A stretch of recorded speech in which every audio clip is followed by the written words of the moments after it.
You won't find a child, or anyone really, who enjoys getting a needle in the arm.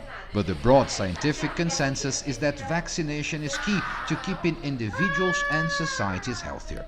That's why there's concern in Brazil over a drop in children's vaccination rates, outlined in a study released this summer. Data compiled by the Oswaldo Cruz Foundation Research Institute recorded a decline of more than 13.5% in vaccinations among all Brazilians between 2017 and 2019, a figure driven by the drop in childhood immunizations. I have seen in the news that vaccination rates have dropped in Brazil. That's a big risk that some diseases that were eradicated or nearly eradicated could make a comeback. In part, vaccination is a victim of its own success. Doctors say people are now more careless because there's less fear of diseases that killed or disabled many in the past, but are out of sight because vaccination brought them under control.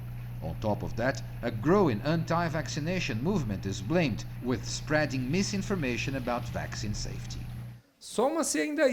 At a time when people don't see so much the impacts of the diseases anymore, the fake news against vaccines end up having more impact on people. And on top of that, there's another issue. The number of vaccines increased a lot over the last years, which is good, but now parents need to take their infants almost once a month to get their shots. And then sometimes they go to the clinic and there's a shortage of vaccines, and they need to return another day. The figures showing a drop in children's vaccination rates in Brazil refer to 2019, well before the beginning of the social distancing and quarantine measures in the country. The coordinator of immunization for the city of São Paulo says the pandemic is only compounding the problem.